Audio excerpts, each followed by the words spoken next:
Hello guys, welcome back to my new video. আপনারা দেখছেন শীতাংশু অধিকারী dreams আমার ইউটিউব চ্যানেল। আমার ইউটিউব চ্যানেলে আপনাদের সকলকে স্বাগত জানাচ্ছি। যে সমস্ত বন্ধুরা আমার চ্যানেলটিকে সাবস্ক্রাইব করেছেন সেই সমস্ত বন্ধুদের জানাই অনেক অনেক অনেক অনেক বুক ভরা ভালোবাসা এবং বড়োদেরকে প্রণাম। বন্ধুরা, আজকে একটা নতুন ভিডিও নিয়ে আপনাদের সামনে এসেছি। আজকে বাড়িতে তৈরি করছি তেলকই, আর কিভাবে তেলকই তৈরি করছি আপনারা আমার ভিডিওর মাধ্যমে সঙ্গে থাকুন এবং দেখতে থাকুন। আশা করি ভিডিওটি ভালো লাগবে। এবং যে সমস্ত বন্ধুরা আমার চ্যানেলটিকে সাবস্ক্রাইব করে আমার পাশে দাঁড়িয়েছেন সেই সমস্ত বন্ধুদের আরেকবার অনেক অনেক অনেক অনেক ভালোবাসা প্রণাম জানাচ্ছি। এবং যে সমস্ত বন্ধুরা এখনও আমার চ্যানেলটিকে সাবস্ক্রাইব করেননি সেই সমস্ত বন্ধুদের উদ্দেশ্যে বলছি, প্লিজ আমার চ্যানেলটি সাবস্ক্রাইব করুন, আমার পাশে দাঁড়ান, আমায় সাপোর্ট করুন। তো বন্ধুরা, ভিডিওটি বেশি লেন্থি করব না, আমি এগিয়ে নিয়ে যাচ্ছি। বাড়িতে তেলকই রেসিপি তৈরি করছি, কিভাবে তৈরি করছি তেলকই রেসিপি আপনারা আমার ভিডিওর মাধ্যমে সঙ্গে থাকুন এবং ভিডিওটি দেখতে থাকুন। আশা করি ভালো লাগবে। তো গাইজ, সর্বপ্রথমে এখানে কই মাছ রাখা রয়েছে। যেহেতু আমাদের বাড়িতে আজকে লোক সংখ্যা কম, তাই এই কটাই কই মাছ নেওয়া হয়েছে। আর পাশে রাখা রয়েছে মশলা এখানে। আর কিভাবে তেলকইটি তৈরি করছে সামনে আপনাদের বিবরণ দিচ্ছে, বা রেসিপিটি কিভাবে তৈরি করা হচ্ছে সেই সম্বন্ধে আপনাদের সামনে এবার বলছে মিসেস সন্ধ্যা অধিকারী। নমস্কার বন্ধুরা, আজকে আমরা বাড়িতে তেলকই বানাবো। তেলকই বানানোর জন্য আমি কই মাছটাকে ভালো করে কেটে ধুয়ে পরিষ্কার করে নিয়েছি। আর কই মাছ কেটে আপনারা ভালো করে লবণ দিয়ে ধোবেন, কারণ এতে লালা থাকে। ভালো করে না ধুলে মাছটা ভালো লাগবে না খেতে। এবারে মাছগুলোকে আমি হলুদ লবণ দিয়ে মাখিয়ে রেখে দেব। সঙ্গে একটু আমি সর্ষের তেলও দিয়ে দিচ্ছি। মাছটাকে মাখিয়ে 10 মিনিট মতো আমি রেখে দেব।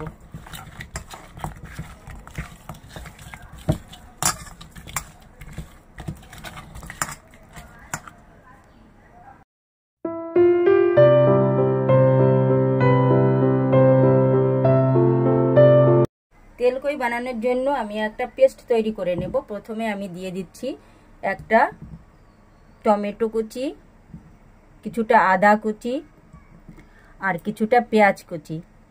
মিডিয়াম সাইজের একটা পেঁয়াজ দিলেই হবে। আর আধা পাকা 3-4টে কাঁচা লঙ্কা দিয়ে আমি একটা পেস্ট তৈরি করে নেব।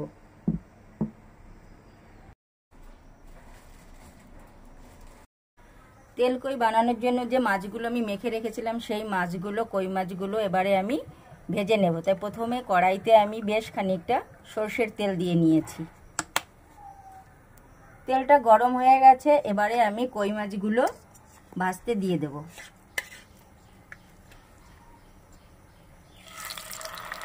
আর এই কই মাছগুলো বেশি ভাজবেন না, একটু টুকুট করে নামিয়ে দিতে হবে। তেলকইয়ের মাছটা বেশি ভাজা হলে শক্ত হয়ে যাবে। মানে হালকা কোনো রকম ভেজে নিতে হবে, ফ্রাই করে নিতে হবে। হালকা বেশি ভাজলে পরে কই মাছটি শক্ত হয়ে যাবে, খেতে ভালো লাগবে না, সব থাকবে না।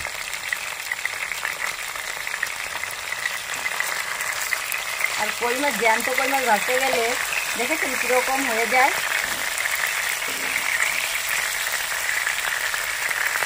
জ্যান্ত কই মাছগুলি ভাজতে গেলে ওরা রেগে বেকাটেরা হয়ে যায়। আর মাছগুলি জ্যান্ত ছিল, আপনাদের জ্যান্ত মাছটি দেখানো হয়নি, একদম তাজা জ্যান্ত মাছ। আর দেখুন, জ্যান্ত মাছ ফ্রাই করতে গেলে বেঁকে যায়, ওরা হয়তো রেগে যায়। একটু মজা করলাম। তো আপনারা এইভাবে মাছগুলিকে হালকাভাবে একটু করে ভালো করে ফ্রাই করে নেবেন। মাছগুলো আমার ভাজা হয়ে গেছে, এবারে আমি মাছ নামিয়ে নেব। আর প্রত্যেকটা কই মাছের ডিম হয়েছে, দেখুন কত সুন্দর ডিম হয়েছে কই মাছের।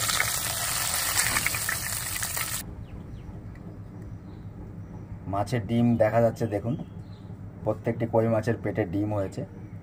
আর কই মাছের ডিম খেতে তো আমার জাস্ট ওয়াও লাগে। মাছ ভাজার পরে কড়াইতে দেখুন অনেকটা তেল রয়েছে, আর আমার তেল দিতে হবে না। এরপরে ফোড়ন দিয়ে দিচ্ছি আমি কালো জিরে, একটা তেজপাতা 2 টুকরো করে দিয়েছি, 2টো এলাচ ফাটিয়ে দিয়েছি, আর ছোট্ট ছোট্ট 2টো দারচিনি দিয়েছি।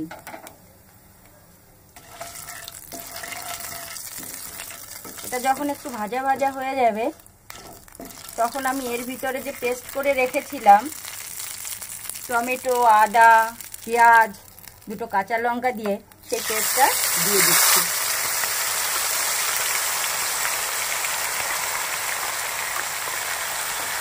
এটা ভালো করে কষাতে হবে। আর এই সময় গ্যাসের আঁচটা মিডিয়াম রাখবেন, হাইতে করবেন না, তাহলে মশলাটা পুড়ে যাবে। আর তেলকই যেহেতু এতে একটু তেলটা বেশি হয় আর মাখা মাখা হয়। এবারে আমি দিয়ে দিচ্ছি এর ভিতরে 1 চামচ জিরে বাটা আর 1 চামচ কাশ্মীরি লঙ্কার গুঁড়ো। কাশ্মীরি লঙ্কার গুঁড়ো কালারের জন্য, আর 1/2 চামচ মতো হলুদ গুঁড়ো দিয়ে দিচ্ছি।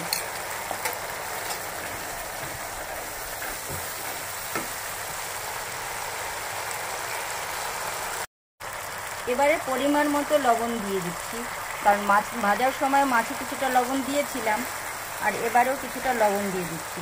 এবারে মশলাটা আমি ভালো করে কষাতে থাকবো। মশলাটা যত ভালো ভাজা হবে, কষানো হবে, খেতে ততটাই টেস্ট হবে।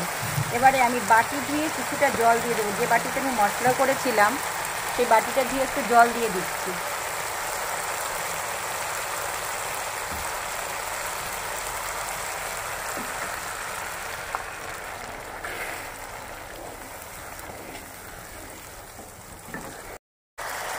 দেখুন মশলা থেকে তেল বেরোনো শুরু করেছে। এইভাবে যখন মশলা থেকে তেল ছাড়া শুরু করবে তখনই বুঝবেন যে মশলাটা কষানো হয়ে গেছে। এবারে আমি এর ভিতরে জল দিয়ে দেব।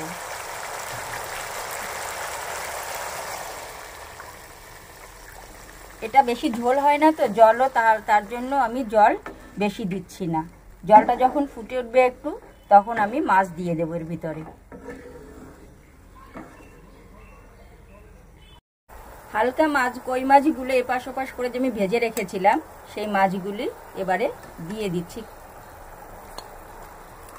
এই দেখুন, এবারে আমি 10 মিনিটের জন্য ঢেকে দেব। 5 মিনিট পরে আমি এই মাছগুলোকে পাল্টে দেব। এবার ঢেকে দিচ্ছি। মানে 5 মিনিটের পরে মাছগুলিকে পাল্টে দিয়ে আবার 5 মিনিটের জন্য ঢেকে দেওয়া হবে। হ্যাঁ হ্যাঁ, 5 মিনিট পরে ঢাকনাটা খুলে আমি মাছগুলো পাল্টে দেব। এভাবে মাছগুলো প্রত্যেকটা মাছ এভাবে পাল্টে দেবেন। আর যেহেতু মাছগুলো অল্প ভাজা হয়েছে, নরম আছে, আস্তে করে পাল্টাবেন, না হয় ভেঙে যাবে। আর এর ভিতরে আমি 3টে কাঁচা লঙ্কা দিয়ে দেব। আর আপনারা ঝাল যে যেরকম খাবেন সে সেইভাবে দেবেন। আমি ঝাল একটু কম দিয়েছি, যেহেতু আমরা ঝালটা কম খাই। ঝাল লবণটা একটু দেখে দেবেন আপনারা। এটা একটু ঝাল ঝালেই ভালো লাগে খেতে। আপনারা যে যেভাবে ঝাল খাবেন সেইভাবে দেবেন। এবারে আবার আমি 5 মিনিটের জন্য ঢেকে দেব। আর বন্ধুরা, ঝাল কম খাওয়াই ভালো, কারণ ঝাল বেশি খেলে বুঝতেই পারছেন সকালবেলা হলেই আবার মনে পড়বে সেই যেটা খেলাম সেটার কথা। তো বন্ধুরা, সেই জন্য ঝাল কম খাওয়াই ভালো। আর এমনিও গরম প্রচণ্ড, তো দেখতেই পাচ্ছেন রেসিপিটা ঢেকে দেওয়া হলো আবার 5 মিনিটের জন্য। 5 মিনিট পরে ঢাকনাটা খুলছি। দেখুন আমার তেলকই তৈরি হয়ে গেছে। সাইড দিয়ে তেল বেরিয়ে এসছে, দেখতে পাচ্ছেন চতুর্দিক দিয়ে তেলটা বেরিয়ে এসছে। এবারে আমি এর ভিতরে একটু গরম মশলার গুঁড়ো দিয়ে দেব। দেখতে তো কালার জাস্ট ওয়াও। গরম মশলা দিয়ে একটু নেড়ে চেড়ে আমি তেলকইটা আবার একটুখানি ঢেকে রাখবো, গ্যাসটা অফ করে দিয়ে। আর এই যে মাছটা দেখেছেন আমি একটু ফেড়ে ফেড়ে দিয়েছি, এর ভিতরে আপনার ওই তেল মশলা সব এর মধ্যে ঢুকে যাবে। মাছটা খেতে খুব টেস্টি হবে। এবারে গ্যাসটা বন্ধ করে দিয়ে আমি 2 মিনিটের জন্য মাছটা ঢেকে দিচ্ছি, তারপরে নামিয়ে আপনাদের দেখাচ্ছি। মাছগুলিকে একটু চিড়ে দেওয়া হয়েছে যাতে মশলাগুলি ভালো করে মাছের মধ্যে ঢোকে এবং খুব ইয়াম্মি হয়, খেতে টেস্টি হয়। তো ভিউয়ার্স, ফাইনালি আমাদের তেলকই রেসিপি তৈরি হয়ে গেছে। আর দেখতে পাচ্ছেন খুব খুব সুন্দর কালার এসছে, আর জাস্ট ওয়াও, সেন্ট তো খুব দারুণ। আর আপনাদেরকে বলে রাখি, এটি বাঙালির খুব প্রিয় একটি রেসিপি। তেলকই বাঙালিরা খুবই পছন্দ করে খেতে। আর যেহেতু আমরাও বাঙালি, আর বাঙালি বলে আমাদেরও খুবই পছন্দ। আর আপনারা এইভাবে বাড়িতে তৈরি করে খাবেন, দারুণ লাগে খেতে, জাস্ট ওয়াও এমি। তো বন্ধুরা, আমার ভিডিওটি কেমন লাগলো কমেন্ট সেকশানে লিখে জানাবেন, এবং ভিডিওটি যদি ভালো লাগে আমার পরিবারে থেকে যাবেন, আমার চ্যানেলটিকে সাবস্ক্রাইব করে আমার পাশে থাকবেন, এবং চ্যানেলটি সাবস্ক্রাইব করার পর পাশে থাকা ছোট বেল আইকনটিকে ক্লিক করে নোটিফিকেশান অন করে রাখবেন, যাতে সামনে আমি কোনো ভিডিও আপলোড করলে ভিডিওটির নোটিফিকেশান সঙ্গে সঙ্গে আপনারা পেয়ে যান এবং ভিডিওটি সর্বপ্রথম আপনারা দেখতে পারেন। তো বন্ধুরা, আর ভিডিওটি বেশি লেন্থি করছি না, এবার বিদায়ের পালা। আপনারা সবাই ভালো থাকুন, সুস্থ থাকুন, এবং আপনাদের আশীর্বাদে আমিও ভালো থাকার চেষ্টা করব, এবং সামনে আবার কোনো নতুন ভিডিও নিয়ে আপনাদের সামনে উপস্থিত হব। আপনারা অপেক্ষায় থাকুন, এবং আমিও সামনের কোনো নতুন ভিডিওর খোঁজে থাকছি। তো বন্ধুরা, সবাইকে এবার টাটা বিদায় জানিয়ে এবার রাখি তাহলে। সবাইকে tata, bye bye, all the best, take care.